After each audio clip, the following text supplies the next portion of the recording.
Sibulele kumbukeli kuphi nakuphi la kufinyelela khona umbukiso obhanyu. Ngithembisa kakhulu ukuthi langena namhlanje ilanga elihle kakhulu. La khona ke sizokwazi ukuthi sihlube indlubu ekhasini. Sinayo ke kwasebenza kakhulu emaphoyiseni isikhathi eside umnomzana uThabo wakwaNdevu. Siyabona kunomoya ovunguzayo eNingizimu Afrika nomhlaba wonke jikelele emva kokuba uGeneral Nhlanhla Mkhwanazi okhomishana wamaphoyisa khona la kwaZulu Natal wabiza isithangamisa bezindaba nala khona ke abeka kakhulukazi ngokukhala ekokuchambukela kwamaphoyisa nezikhulu zikahulumeni nosopolitiki kusebenzeni kwamaphoyisa. Sibone ukuhle kuba simlande oke wabasemaphoyiseni okuqonda kahle kamhlophe ke nokusebenza kwamaphoyisa. Sizozwa kabanzi ke ukuthi ngabe ngempela kwenzakalani emaphoyiseni. Insolo zika General Nhlanhla Mkhwanazi kukhona ukuthi zikhona nanokuthi mhlawumbe ke zisukaphi. Sikubingelele Thabo mfowethu sikwamukele kulona ke uhlelo la khona ke sizobheka kabanzi ngokusebenza kwamaphoyisa. Siyabingelela mfoka weyami. Mhlawumbe ke mfowethu anubeke sande ngamaningi uma sikhuluma ngoThabo wakwaNdevu okuhlangene namaphoyisa kuyena kuhamba kupheliphi. Yes, so ngibe ingxenye yamaphoyisa kusukela ngo2010 kuze kube u2025. Okay. Kusho ukuthi isikhathi singaba 15 leso. Iseminyaka yes. Okay. So ngihlala impela amaphoyiseni okuningi ngikubonile ngaze ngathola ama promotion ambalwa okuchaza ukuthi ama level athize ngasebenzile ngawabona futhi. Mhlambe ke umbukeli esekhaya uyayabona amaphoyisa egqoke imfaniswane yahlukahlukene. Kukhona abagqoka ama-shirt, kukhona abagqoka ama-overall, kukhona abacishe bagqoke nokwamasosha. Mawuthi uyezwa ngaphakathi uzwa khona ngisho o-iPad. Mhlambe mawungasicacisela ukuthi ngaphakathi emaphoyiseni imkhakha ehlukene kanjani nanokuthi umkhakha othize uqondene nani ngoba inhloso ukuthola ukuthi since kukhulunywa kakhulu nge-iPad iyini yona. Right. Ake siqale khona la emaphoyiseni. Okay. La emaphoyiseni sihlukene kaningi ama levels. Khona labafowethu bama uniform no dadewethu bama uniform i-visible policing abahamba ngamaveni. Yes. Bese uba no detective la bagqoka nje impahla eziplain baba u detective constable, detective sergeant, detective warrant officer kanjalo. Yes, then bese kuba ke ile mkhakha specialized. Okay. Task force ngiqale phezulu lapha kwezikamkhwanazi. Task force bese kuzoba i-TRT, Technical Response Team. Kuzoba i-NIU. Njalo. So bona ke banogqoka ngokuhlukile mhlawumbe uthi ufaka ama overall, bafaka ama barret. Yes. Mhlawumbe ke uma tholaniseka ukuthi uphiko lwe-TRT lunenkinga mhlawumbe i-task force. Yes. Ngobani uxazulula kuleyo nkinga leyo? So kuya nge-level ye-threat depending on i-surveillance ne-intelligence eyenziwe. Uphiko luka General Khumalo abangaphansi kwakhe bona abadelana into ekanjalo i-intelligence njalo. So kuyabonakala ukuthi uma ngabe kuyiwa kule crime scene le kuzofuneka i-TRT, kuzofuneka i-NIU noma kuzofuneka i-task force kuya ngama level up. I-task force ke yona yokugcina siqaleni. Yes. Asingeneke sibheke ekuthenini kusebenzile amaphoyisa almost iminyaka engaphezulu kwa-20. Yes. We understand ukuthi yonke imisebenzi ihlala ibe nama-challenges akhona. Yes. Imaphi ama-challenge ongathi uma wabalula ubone ukuthi angaba nomthelela omkhulu ekuthenini ukusebenza kwamaphoyisa kuthikamezeke? Right. Before ngifike kuleyo mpendulo mfoka weyami ake siqale lapha kwi-IPID sigcine singangenanga khona. I-IPID ibhekelele ukuthi amaphoyisa enze kahle ngoba i-constitution ikhona lapha ukusebenza kwe-IPID. Uma ngabe engenzi kahle amaphoyisa i-IPID yangenelela depending ukuthi yini angayenzanga kahle ngaba i-rape, i-murder, utshontsha njalo iyangenelela. Kodwa esike sesakubona ngokuhamba kweminyaka ukuthi ne-IPID ngathi ayinawo kahle amandla. Whether either because of ama resources engenawo abasesha abanele khona noma kwayona nje ayiranwa kahle. Sike sabona ke ikandaleke ezavela ngomunye umphathi wa i-IPID ngalezo khathi lezo uthola ukuthi iyakwazi ukusebenziseka ukuthi target abantu abathize. Yes. Ofuthi ke ayisayenzi mandate elapha ku-constitution. Mhlawumbe ke usathinta le ukuthi iyakwazi ukusebenziseka ke kwaba nezinsolo eziningi zokuthi amaphoyisa aseyakwazi ukuthi target umuntu. Yes. Abeseya kuyena afike a-create i-crime scene. Yes. Amdubule ambulale abese thatha isibhamu mhlawumbe sabasolwa abathize basibeke njengobufakazi bokuthi lo muntu bekuyena obehlasela. Ikhona efana leyo. Ikhona yabona nje mfowethu uma ulandela icala lika Senzo Meyo uyazizwa insolo ama-allegations ezisho njalo ukuthi amaphoyisa afike enza ukuthi ahlukumeza abasolwa aseshiya either iy'nhlamvu noma aseshiya isibhamu ukuze umsolwa lo kube sengathi u-guilty of leyo offense leyo. So lezo zinto lezo ziyenzeka. It's even worse mfoka kweyama whereby uthola ukuthi ama civilians normal people of the public bane influence khona lapha ngaphakathi njengoba sibona kunezinsolo ezikhona ukuthi just normal civilians bayakwazi nabo ukuthi ba influence izenzeka ngaphakathi emaphoyiseni. Asibhekeke emhlonishwa mhla ka6 July nyaka ka2025. Yes. Commissioner wamaphoyisa la KwaZulu Natal uGeneral Nhlanhla Mkhwanazi ubize isithangami nabezindaba. Yes. Lapho na ke ayeyo zama ukuveza ingcindezi ababhekene nawo bengamaphoyisa. Yes. Wayilalela wayibuka. Yes. Mhlawumbe ikuphi ongathi kwaye kade ekusho wakushwama wawuqala okanye wangabaza ukuthi kunobuqiniso. Kahle njengoba nami bengisebenza kusona lesi sifundazwe konke kwakushiwo uGeneral Mkhwanazi ngikwazi njengoba ngizazi bengikwazi sonke futhi besikwazi bekuya ngokuthi sinamandla kangakanani ukuthi singaba nesibindi sokuphuma siyokusho. Yes, na uGeneral Mkhwanazi yena ukuyona leyo position yokuthi uyakwazi ukuphumela ngaphandle akwazi ukukhuluma ngoba uyagadwa and iposition yakhe iphezulu uyakwazi nokulaleleka. Yes, uma wena uphansi lapha mhlawumbe uCaptain noma uWarrant ungathi uyaphuma nento ezikanjeya uphila wakho ngaba sengozini wawena ungasebenza kabuhlungu njalo njalo. Sibonile ke ukuthi ngekhathi ukhona emaphoyiseni kuleminyaka uthe wayisebenza ubile nasuphikweni okuyilona eligade idakamizwa. Yes. Kanti kwi media briefing yakho uGeneral Nhlanhla Mkhwanazi kwahlaluka ukuthi kunezidakamizwa ezike zathi kulahleka khona la KwaZulu Natal emva kokuba ziqalile la eThekwini zasezibuvelwa eShepstone. Mhlawumbe njenganomuntu oke wasebenza kuma storages agcina zona izidakamizwa kwenza kanjani ukuthi sigcine seyilahlekile izidakamizwa nanokuthi mhlawumbe ukhona nolwazi onalo ngazo izidakamizwa ezagcina ilahlekile. Kanje mfoka kweyami la eManzimtoti KwaZulu Natal sinophiko le-forensic science kune section yama drugs khona. Okay. Lapha engangiphethe khona ke mekuyi section yami leyo. So lapha yana kwi section yami masemukela ama drugs i-storage esinaso sincane. Oh, okay. Sincane kakhulu i-storage esinaso kangangokuthi uma ngabe kuzofika i-exhibit enkulu siyaba nenkinga. Iqala lapho ke inkinga kwenzeka ngoba sekukhona osomathubaka abakwazi ukubona i-chance ukuthi uma ngabe isuka le consignment yama drugs mhlambe iya kwa crime intelligence kwenye indawo sebeyakwazi ukuthipha abangani babo ukuthi hayibo ikuzinto ethize endaweni ethize. Kanti uba kuthwasa nama resources sinendawo evulekile enkulu yokubeka njengase Cape Town. Cape Town banelebhe enkulu banendawo enkulu yokubeka ama drugs. Yingakho into ezikanje uthola ukuthi azenziki kubona kakhulu ngoba indawo yabo is a lot bigger than esinayo khona la izansi. Kangangokuthi sebevumuvile ke manje baye eMayville. Sizwile indabeni ngamvulo bamuvile baye eMayville. Bathi nakhona kusekhona futhi ukukhala ukuthi indawo ayanele kahle. Okuchaza ukuthi sisazophinde sizwe ngeinsolo zokuthi ama drugs uma ngabekanga kahle lapha azophinda lahleke futhi. Mhlawumbe masiqinisekisa kumbukeli esekhaya le dakamizwa ezalahleka khona eShepstone zafinyelela kwi-store sakho. Zafinyelela kwi-store sabo kwase kuba ukuthi la ngaphakathi kwase kuputshuka ke information ukuthi kunento kanje la ngaphakathi kwi-storage sabo. Eyinsolweni eziningi zinako umthinta uGeneral uShadrack Sibiya. Yes. Esazi kahle kamhlophe ukuthi uma nisebenza uphikweni lamaphoyisa izikhathi eziningi niba nakho ukuthi nisebenzisane naye. Mhlambe ke ngwako lakho uhlangothi Mr Ndevu konke lokho okuvela kwiCommission yamadlanga okuphinde kuvele na kwe-ad hoc committee nendlela uMr Sibiya azipresenta ngayo uhlobo lomuntu onjani luyindlela esimbuka ngakhona nangeinsolo abhekana nazo okanye mhlawumbe ingcindezi abhekene naye yenza ukuthi isizwe sonke simbuka ngalendlela simbuka ngakhona. Yes. uGeneral Sibiya njengawo wonke umhlalo weSouth Africa unethuba lokuthi aziphendulele ngoba asisho ukuthi uguilty but uba guilty after usuziphendulele noma not guilty after usuziphendulele wakwazi ukubhekana neinsolo obhekene nazo.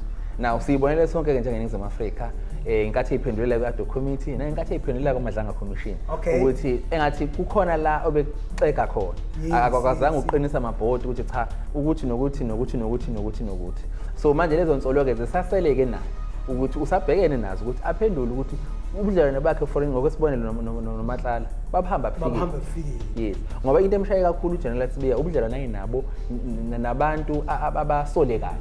Ngibala oKhet Matlala, ngibala oSteve Motsumi. Yes, nomthakathi njoba yebabala lapho iCommission. Yes, so bonke labo bantu laba bamenza angabukeki kahle. Ingakho kunenkulumo ngesingisi ethi show me your friends and I'll tell you your destiny.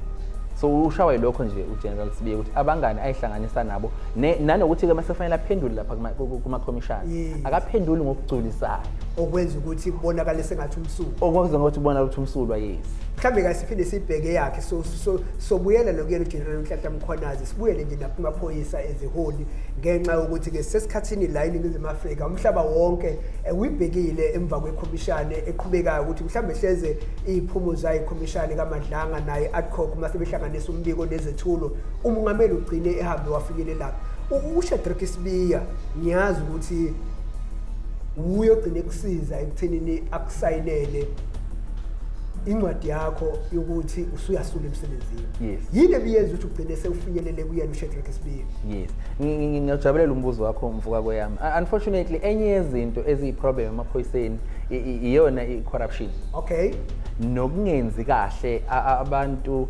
bangafuni ukwenza umsebenzi wabo ugcine lokho sekwenza udlulele emazingeni alandelayo thina siyi national office so besiphethe yena uShadrack Sibiya but ukuze uGeneral Sibiya ukuze ngifike kuSibiya ibikhona indlela edlulayo so indlela ibiqala kubrigadier wami la eprovincini bese ku-national major general umlawuzi idlulele kuGeneral Hilda Sinthumule iziyogcina kuShadrack Sibiya uGeneral Sibiya so wathinta uGeneral Sinthumule sizobuyela kuyena makuqeda ngokuchaza nje yes so zonke lezi indlela ngithe mangikhuphuka ngangasizakala and enye into futhi embi ngathi emaphoyiseni abaphathi bethu bayatshelana ngawe bese bengabi fair okay so lozo usho ukuthi lo nangu eza la kodwa ke uSibiya walenza iqiniso office lakhe nje lakwazi ukufacilitate into yami yaba kahle ngoba azange balalela lutho lusemaceleni benza umsebenzi wabo ngokuqondile benza ngokuhambisana nomthetho ngoba emaphoyiseni sidinga ukuhambisana nomthetho ngoba nakhona ofisini kaSibiya ngathi mangifika ngachaza ukuthi ngifuna into ehambisana nomthetho angifuni ifavor yes ngase ngithola ukusizakala ke bangidirect eminyangweni eqondile akuphelanga ngisho iviki ngabe sengisizakala entweni eyisithathe 7 years uya eoffice laSibiya seziqubukile insolo zakhe zimpohlakalo seyibile khona imida briefing ya July 16 2025 July 6 kwangakenzeki kwakusewu April mina ngaye ofisini lika General ngoApril okay yes ngingakazizwa insolo lezi abhekene nazo kodwa ke nathi bade sengaphakathi emaphoyiseni besiyibona lifestyle yakhe uGeneral ukuthi ayikho ukuthi ayihambisani kahle nesiphoyisa exactly yabona indawo betholakala kuzona nabantu abehamba nabo asisho ukuthi siyamjaja ngalokho kodwa nje bese kukhona insolo ebese zikhona ngayo sibuyeleke ngiyezwa ke mawabala ngokwamazinga ukukhuphukela uzofika kuyena uGeneral uShadrack Sibiya uthinta uSenishuri kanti kuvele kakhulu ke Senthumule naye kwiCommission umuntu onjani mhlawumbe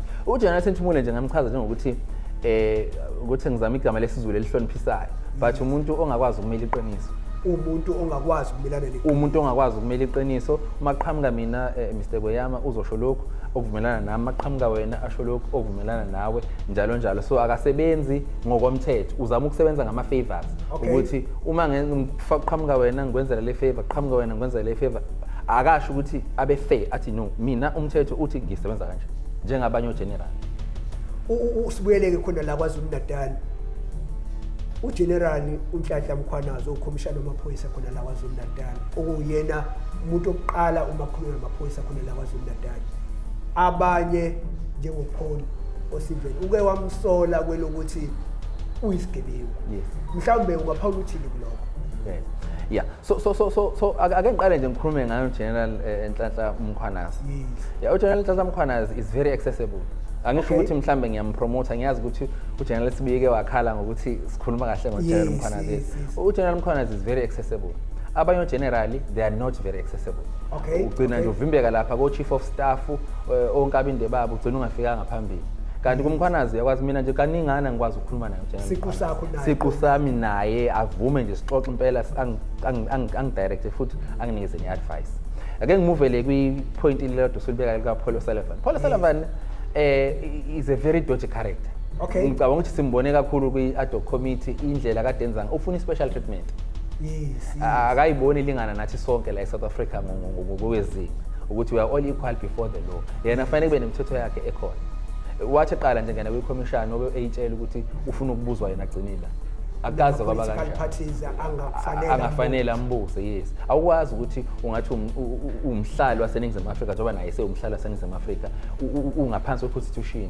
bese ufike wenza kanjalo mawufika eParliament. And eParliament siyalihlonipha. iParliament yilona isishaya umthetho lezwe lethu, is a key point eSouth Africa.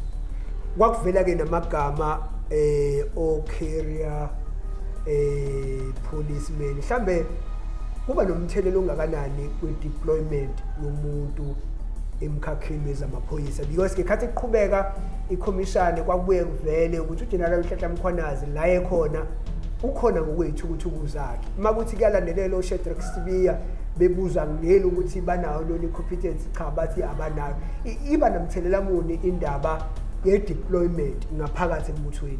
Yes, so uma une-passion ngomsebenzi wenzayo, une-drive ngomsebenzi wenzayo, ngisho kungaqhamuka umuntu eceleni akuthembisa u-50,000 ngeke uze uthathe ngoba une-passion ne-drive. So abantu abanjengoGeneral Mkhwanazi uyabona ukuthi i-passion ingaphakathi njengoba ichaza kade committee ukuthi as a career policeman, into eyangifaka emaphoyiseni ngabona into ezazenzeka ngesikhathi kunezimpi za-FP ne-ANC, ngagcina ngingenile emaphoyiseni ngenhloso yokuthi nami ngibe ingxenye ye-solution. Nathi sigene emaphoyiseni kanjalo Mr. Kweyama, sithe masiphakathi sabona ukuthi ama-drugs ayawubulala umphakathi. Okay.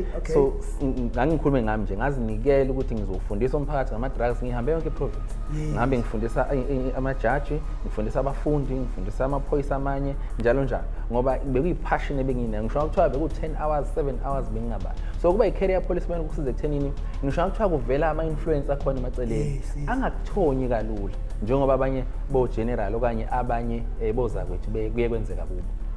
Mhlambe ke kulabo abathole i-deployment, uthola ukuthi umuntu ngokweqembu lezepolitiki ngokweyihlala elinalo bese kuthiwa lona lizokwazi ukuthi lijuke mhlawumbe uminister wawo, kuthiwa uminister wamaphoyisa uthola ukuthi akakazi aze abe ngisho i-security. Yes. Kuba namthelela muni ekuranweni kwawo amaphoyisa? Yes, umsebenzi kaMinister angithi khona ukuthi a-drive amapholisi akwazi ukuthi asiguide. Now unfortunately uma kwayiyena engenayo i-experience yomsebenzi lona esiwenzayo akeze uku-understand mangifika ngithi kuyena Minister sidinga mhlawumbe imoto egijimayo ngoba igilamkhuba seyihamba ngama-Golf 7 noma ihamba ngama-BM, sicela nathi ukuthi usi-adjust usinikeze imoto eyikwazi ukugijima njengazo lezi. Uma ngabe ukuthi umuntu ongakazi abe ne-experience lapha ngaphakathi ekwazi ukuthi kunzima kangakanani ukusebenza, kunzima kangakanani ukubhekana ney'gebengu, lapho impilo yakho iba khona sengcupheni khona, akukho lula ukuthi angakusiza. Uyabona nje umuntu njengoNhlanhla Mkhwanazi, General Mkhwanazi, angisho ukuthi ngicula ngaye, kodwa uma uya ku-General Mkhwanazi njenge-career policeman ufika ukuthi General nginenkinga mhlawumbe ukuthi isibhamu sami sikanje noma i-bulletproof yami kanje, same time uzokusiza ngoba uyazi ukuthi naye kwabhekana nesimo esinjalo, impilo yakhe yaba sengcupheni. Mhlambe ke sibhekeke eyokuthi sezenziwe-ke iy'nqumo zokuqala zayo iMadlanga Commission. Silindeleke iy'nqumo zesibili ezohlanganisa eze-ad hoc committee. Ikuphi njengomuntu oke wabasembuthweni obona kungadala umehluko ekusebenzeni kwamaphoyisa, obona kungaphinde kubuyise nesithunzi sokusebenza kwamaphoyisa? Into engiyithande kakhulu ngeMadlanga Commission ukuthi kulesigaba sokuqala i-report yabo yokuqala bathatha u-action, meaning bayilistile i-list yabadinga ukuthi ba-investigate okubala kubona uGeneral Senona, General Shibiri njalo njalo, even no-witness F uSergeant Nkosi, bonke abalistiwe ukuthi abasuspendwe ba-investigate. Kuchazani lokho? Kuchaza ukuthi khona u-action owenzakalayo. Ake ngibuyele kuGeneral Sibiya. uGeneral Sibiya kwakufanele abe kuya committee kuleyo first half, but wakhala ngani ngokugula okuyi-excuse ke ngisho nase-high school sonke sasiba nayo ukuthi hayi ngiyagula ngiyesikoleni ngiyengibhale exam. So naye wagcina enza kanjalo okumenze wagcina engasabanga sohlwini ngoba uyebalekela ukuba sohlwini lokuqala lokuthi asuspendwe, uvele usasuspendiwe anyway but ayi-investigate. So into ayenzile uvele wabaleka wafuna uqhamuka kwihlandla lesibili. Yes, okwenza-ke sisole ukuthi yini engamenzanga waya ngesikhathi ayebizwa ngaso ayofakaza, wayefune ukuza sekuyihlandla lesibili emva kokuba sekuphume i-report yokuqala. Kodwa nje ukuphendula umbuzo wakho ngokuqondile Kweyama mfowethu, siyawubona umehluko and kuzokwenza namaphoyisa abukayo nama-South Africans abukayo a-encourage-ke ngoba kuningi ukungabi nabulungiswa okwenzekayo e-South Africa, but uma sibona kukhona i-action eyenzakalayo kuchaza ukuthi impela hayi siyaphambili. Awusiqinisekisele Mfukandevu, kukhona yini ukuthi amaphoyisa akwazi ukusesha imininingwane ney'nkulumo zakho kumakhalekhukhwini ungazi wena? Kusemthethweni lokho? kuyadependa lapho kweyami uma ngabe ukuthi vele mhlambe ikhona into enjengo warrant of arrest zakho yes then ke amaphoyisa analo igunya lokuthi angakulandelela ngenkulumo zakho zama cellphone ngisho noma bekuthiwa inkantolo mhlambe akasikhiphi leso sinqumo uma amaphoyisa wona ebona ukuthi investigation yabo ngoba let's say for instance weekend sidinga ukulandelela inkulumo zakho kweyama ku WhatsApp mhlambe yes sidinga uku-investigate asikwazi ukulinda kushawa Monday magistrate sinikeze warrant of arrest okanye sinikeze imvume ukuthi sikwazi ukuthi singene kumakhalekhukhwini wakho so sizokwenza lokho and then later on bese siyakwazi ukuthi si-applyele sithole i-warrant. uBrown Mokgotsi abantu abaningi babe nentshisekelo enkulu ukuthi ubani uBrown Mokgotsi lento athi uyayenza isemthethweni usebenzisana kanjani namaphoyisa ukhona nomuntu ongasibiza nge-spy samaphoyisa? Yes. No, it can't be because enye into esinayo esinenkinga nayo kweyami eSouth Africa ukuthi abaphathi bethu amaphoyisa abawafunda ama-regulations abawafunda abazi for instance nje uMr McBride uke wabuza kwa-doc committee ukuthi yini imandate ye-IPD akakwazanga ukuphendula ayichazanga so manje uma abaphathi bethu bengazi ukuthi i-framework yomsebenzi wethu ihamba kanjani uma uyi-spy samaphoyisa yimiphi imigudu elandelwayo ukhokhelwa kanjani uhamba ugcinephi nge-information yakho ungagcini sekufana noPaul Sullivan benoSarah Jane Trent abazi bahamba bagcina sebefika kwaphahlana. You can't be an informant ube investigator at the same time. It doesn't work like that. It's either an informant and then you give information and then amaphoyisa work on it. Then amaphoyisa are the ones that are doing the investigation, not you. So abantu abanjengo Brown Mokgotsi ke bagcina umsebenzi wabo uma kuukuthi ngempela uyi-spy mama yethu uyi-spy ungasacaci ngamanje uxhumene namaphoyisa asimazi umsebenzi wakho uhamba ugcinephi then gcine sekune-cloud sengasaqondakali ukuthi wenzani kahle kahle. Mhlawumbe ke sibhekeke la KwaZulu-Natal so lebele sibuyela khona uBhekicele uke waba uminister wamaphoyisa waba ukhomishani kazwelonke kuvelile ukuthi kunezimali naye abeyithola uBrown ukhethe Mahlala mhlawumbe ngoko kuba semaphoyiseni i-character kaBhekicele lesibonile ekwiMadlanga Commissioner kwe-ADCOC nalo esimazi kukona esemphakathini ukuthi indoda eyikhulumela noma kanjani in terms of ukusebenza kwakhe nina njengesembuthweni benikubona kukusebenza okunobulungiswa noma nayo benokusebenza okucishe ukwedoji nje washe Drakensberg? Ngizobuyela kulokho engingakusho ekutheni uma ngabe sibuka i-character yomuntu siyijatha ngabantu ayihlanganisa nabo uma seqala kuvela ukuthi uyihlanganise nabantu abanjengo Catch Matlala kanje waphiwa gcine kwaney'nsolo futhi zokuthi khona ogcine ukuthola imihlomulo uma kade unabo lokho kwenza sibuke i-character yakho sibuke yonke-ke manje into kade yenza ukuthi iy'nhloso zakho bekuyiziphi yes yena uGeneral Cele ubesiza in terms of ukusinika insiza mhlambe nokusebenza uyena futhi wazi wagunyaza ukuthi TRT ithole imoto egijimayo njalo njalo siyawubonga umsebenzi wakhe kodwa ke bese bakhona elinye iside lakhe elingelihle kahle njengalo nje lokuthi ubexoxa noCat Matlala and mayibuzwa avela athi hayi mina ngiyi-pensioner bengengawathatha ama-benefits mangiwanikezwa it can be awukwazi ukuthi ungazwana ney'gebengu ugcine uthole ama-benefits ey'gebengwini akukwazi ukuba kanjalo so sinama-mixed feelings ngayo uGeneral Cele enye into futhi mhlambe engathi kuyi-eda nje Mr. Kweyami ngenkathi nami nginenkinga amaphoyiseni kufanele ngisizakale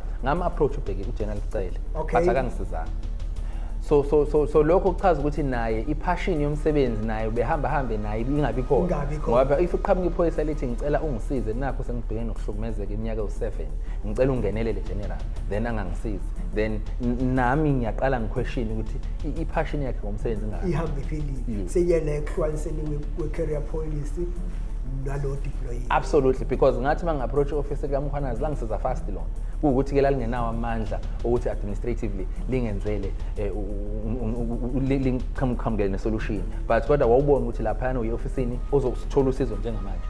Mhlawumbe sibuyele kona kamadokotela 21 uDu.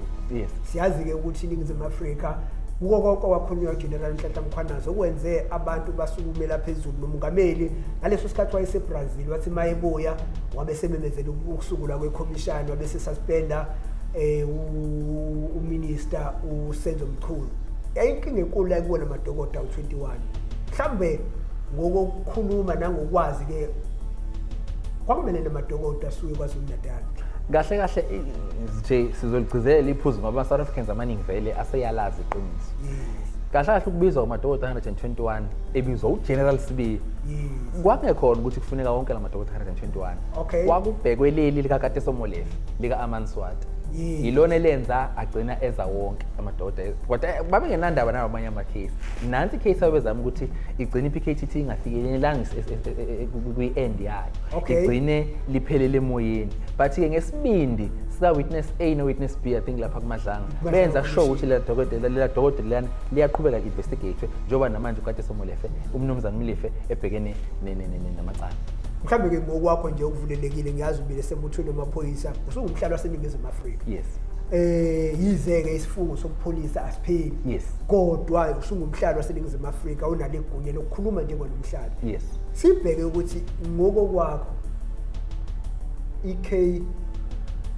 PTT ubona isanaso isidingo sokuthi iqhubeke ibe khona noma uvumelana noAdams oyilinye lamalungu eParliament noPaul Osibala bathi uba khona political task team kuyinto edla nje imali abakhokhi bentela abangawuboni umsebenzi wabo obileke khona emaphoyiseni eminyaka ngaphezulu ka20 ubusibona lesidingo sokuba khona noMphiko. Uyabona nje ngikhulume nge-practical example uphiko lwe-PKTT bengisebenza nalo impela la emanzi Mtoti mina njengoba ngiseyibhamini nje bengisebenza nabo ngqo. Ama-case abawasolvile emfowethu ngendlela amaningi ngakhona yabona nje eceleni Senzo Meyo njengoba kunabasola abawu5 umsolo number 3 nomsolo number 5 yona iPKTT yakwazi ukuthi isize ukuthi babambeke njengoba bebandakanyeka ekubulaweni kwamakhansela njalo njalo. Yes, nosomatekisi njalo njalo. So iPKTT ibisiza kakhulu ekusolveni ama-crimes. Uthola ukuthi akuseyona nje ama-crimes epolitiki kuphela, but isiza nasemateksini. Njengoba ngaphosisa umsolo number 3 wabanjwa ecaleni Senzo Meyo umsolo number 3 yes.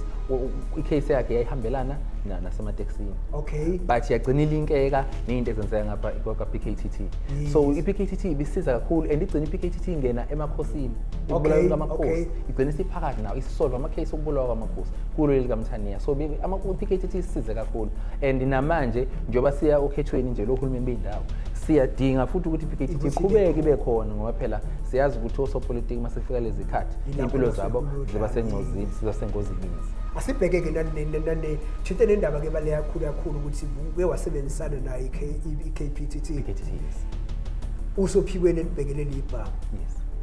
Le insolo ezisabalaliso kwequbula lomlilo ukuthi lolu phiko belisebenzisa ibhamu esezikeza abasemacaleni phambilini uma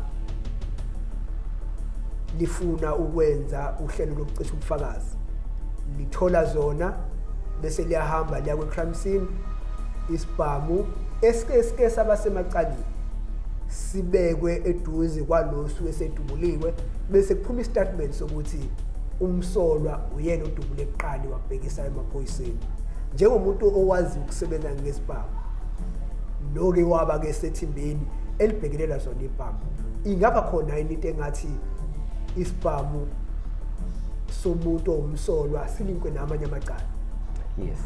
Yenze ingakho kufanele ukuthi njengoba thina sisebenza nje singathengeki number 1 lapha ko ballistics singathengeki abasolwa singathengeki amanye amaphoyisa bona amanye amaphoyisa ayathunyelwa ukuthi azosithenga lapha ngaphakathi uma ngaphosisi nje khona kweMadlanga Commission kukhona omunye wabaxwaningi baseballistics osenkingeni ngakho ukuthi kwaba khona ukungenzi kahle ebufakazini lagcina locala lelethwa la kuthina emanzini la sosePitoli lethwa la Amanswati uningi okwenzeka lapho into ebandakanya ukucala kaManswati nomnumzana uMlifi. So after kube nenkinga egoli yokutesta leso sibhamu lesagcina silethwa la kuthina emanzini Mtoti enye insizwa ke bengisebenzisana nayo eduzane ngeke ngimention ngegama but yayenza leyo case athi ibifakaza kweMadlanga Commission ngayo le case le yayenza yathola different findings to lo munye umcwaningi ochaza ukuthi kukhona insolo zokungenzi kahle.